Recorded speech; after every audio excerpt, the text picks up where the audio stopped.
이 봄이라는 계절의 변화의 바람을 잘 순응해서 잘 타면 내가 새롭게 소생하는 힘을 가지고 새롭게 계절을 시작하고 1년을 시작할 수가 있지만, 이것을 잘 타지 못하면 어떤 병이 나고 1년의 시작이 잘 맞물려지지 않는 경우들이 많이 발생합니다. 저희가 이제 입춘이 지나고 살짝 날씨도 따뜻해지고 조금씩 풀리면서 환자분들이 말씀하시는 것도 조금씩 변하기 시작했습니다. 뭔가 입맛도 자꾸 떨어지고 무기력해지고 뭔가 하기도 싫다 이런 표현을 하시는 분들도 있고요. 또 여기저기 막 아프다 이런 표현 하시는 분들도 있고, 또 잠도 잘 안 오고 마음도 싱숭생숭해진다 이런 표현을 하시는 분도 있습니다. 그러니까 이제 봄으로 넘어가는 환절기가 되면서 우리도 이제 몸이 거기에 맞춰서 조금씩 적응을 하게 되는데요. 그 적응이 꼭 편하기만 한 게 아니라 때론 불편하기도 하거든요. 그러니까 이제 입춘 지났죠, 얼마 전에. 그리고 이제 우수절기가 오고 다음에는 이제 개구리가 깨어난다는 경칩절기가 됩니다. 이 세 절기를 지나면서 우리가 본격적으로 봄으로 접어들게 되는데요. 이 절기라는 것이 우리 태양의 주기에 맞춰서, 날씨의 변화에 맞춰서 이런 농사 주기, 어떻게 농사를 지어야 된다 이렇게 표현을 해 놓은 건데, 이렇게 우리 절기에 따라서 기후나 온도, 습도, 날씨가 변하면 우리 몸도 거기에 맞춰서 미세하게 세팅을 하거든요. 이제 한의학에서는 인간이 자연과 늘 교류하는 존재라고 보기 때문에 실제로도 우리 몸도 이런 외부 환경 변화에 맞춰서 적응을 하게 됩니다. 이런 적응이 잘 일어나면 좋은데요, 잘 일어나지 못하면 앞서 말했던 환자분들처럼 뭔가 몸과 마음에 불편함이 생기기 시작합니다. 특히 계절의 변화에 따른 몸의 부대낌은 겨울에서 봄으로 넘어갈 때, 그리고 여름에서 가을로 넘어갈 때 좀 많이 일어납니다. 왜냐하면은 겨울 내내 춥고 움츠려들었던 몸이 봄이 되면서 날씨가 따뜻하면서 온도나 어떤 변화가 확 일어나고요. 또 더운 여름에서 서늘한 가을로 넘어갈 때 이런 변화들이 크게 일어나기 때문이죠. 그래서 계절이 변화하는 시점이 환절기의 건강들이 많이 문제들이 생기게 됩니다. 여자는 봄을 타고 남자는 가을을 탄다 이런 말을 많이 하는데요. 이게 동양에서 전통적으로 음에 속하는 여성은 음의 계절에 속하는 차갑고 어두운 계절에서 따뜻하고 밝은 계절로 넘어가는 봄에 좀 더 힘들어지게 되고, 상대적으로 활동적이고 양에 속하는 남자는 뜨거웠던 여름 계절에서 차갑고 정적인 가을로 넘어갈 때 좀 더 부대낀다고 표현을 합니다. 하지만 이건 뭐 어떤 음양의 개념으로 구분해서 말을 한 거고요. 실제로는 남녀의 차이보다는 그 사람의 성격의 차이, 그리고 어떤 기질의 차이에 따라서 계절 변화에 좀 더 예민하게 반응하는 편입니다. 그러니까 뭔가 정적이고 고요한 걸 좋아하고 가만히 머무르는 걸 좋아하는 사람들은 아무래도 지금 같은 봄과 같은 계절에 좀 더 계절을 타면서 힘들어 하고요. 그리고 좀 활동적이고 역동적인 사람들은 가을로 넘어갈 때 조금 더 계절의 변화에 예민하게 반응하게 됩니다. 그리고 환자를 치료하는 입장에서는 실제로 지난 계절을 어떻게 보냈는가가 굉장히 중요하거든요. 잘 충전하고 편안하고 문제없이 보낸 사람들은 환절기가 되어도 건강에 문제가 잘 발생하지 않지만, 과로를 하고 내가 좀 몸이 아프고 힘들었던 사람들은 환절기가 됐을 때 조금 더 몸과 마음이 부대끼게 됩니다.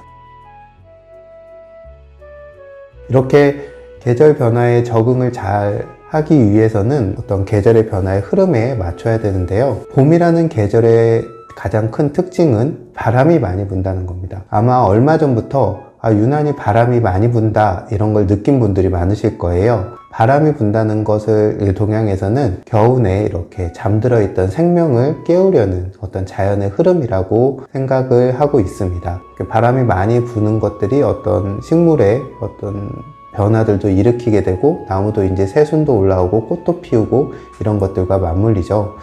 전체적으로는 어떤 기후의 변화에 의한 것이겠지만 동양에서는 그렇게 해석하고 있습니다. 그래서 저는 봄을 맞아서 이 봄의 환절기에 좀 더 몸과 마음이 부대끼고 힘든 환자분들에게 봄바람을 잘 타야 된다, 때로는 봄바람이다라고 말씀을 드립니다. 이 봄이라는 계절의 변화의 바람을 잘 순응해서 잘 타면 내가 새롭게 소생하는 힘을 가지고 새롭게 계절을 시작하고 1년을 시작할 수가 있지만 이것을 잘 타지 못하면 어떤 병이 나고 1년의 시작이 잘 맞물려지지 않는 경우들이 많이 발생합니다. 흔히 발생하는 것들이 이 바람이 불어올 때 바람길을 막는 어떤 변화의 흐름을 막는 저항이 있을 때 생기는 어떤 우울증의 상태에 빠지는 경우가 많고요. 이런 분들은 이제 마음이 싱숭생숭하다던가 괜히 잠이 안 온다던가 때로는 짜증이 나거나 이런 경우들이 발생하기도 하고요. 어떤 변화의 바람을 탈 만한 에너지가 부족한 사람들, 기운이 없는 사람들은 우리가 흔히 춘곤증이라고 표현하는 자꾸 졸린다던가 자도 피로가 가시지 않는다던가 무기력하고 뭔가 의지도 없어지고 하고 싶은 의욕도 없어지는 그런 상황에 빠지기가 쉽습니다. 그래서 이런 봄 바람이 잘 날 수 있는 방법에 대해서 옛날 의서에서도 이야기를 하고 있는데요. 동양의 오래된 의서에서는 이렇게 봄에 지내라고 말을 합니다. 머리를 꽉 묶지도 말고 옷도 또 꽉 조이는 옷을 입지 말고 조금 머리도 느슨하게 풀어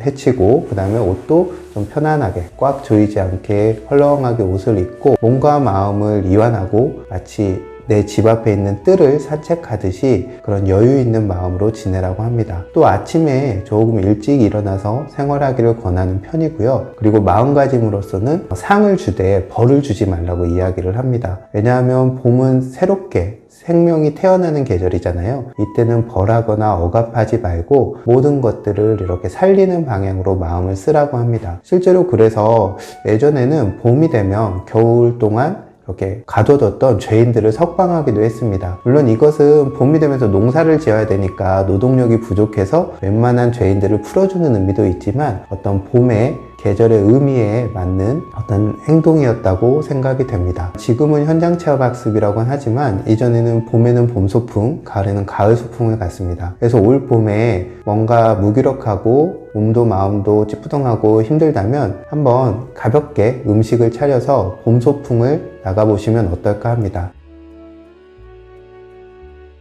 이때 권하고 싶은 음식은 바로 봄나물 주먹밥입니다. 우리가 봄이 되면 새로운 나물들이 많이 나오잖아요. 그 중에서도 대표적인 게 쑥과 어떤 취나물인데요. 쑥과 취는 또 성질이, 쑥은 좀 따뜻하고 취나물은 좀 서늘한 성질이 있어서 서로를 합하면 맛과 향을 북돋우면서도 어느 한쪽으로 편중되지 않은 성질을 취할 수 있어서 참 좋은 식재료입니다. 그래서 이런 쑥과 취나물을 들기름이나 참기름 또는 깨소금, 참깨, 들깨나 소금으로 간장 이렇게 가볍게 나물을 무치고요. 그 다음에 고슬고슬하게 밥을 지어서 여기다 버섯장아찌가 있으면 버섯장아찌 아니면 다른 장아찌라도 섞어서 자기 모양대로 먹기 편한 대로 이렇게 주먹밥을 만드는 겁니다. 그리고 가볍게 된장 한 스푼 넣어가지고 후룩 된장국 끓여서 보온병에 넘어가지고 한번 봄소풍을 나가보는 겁니다.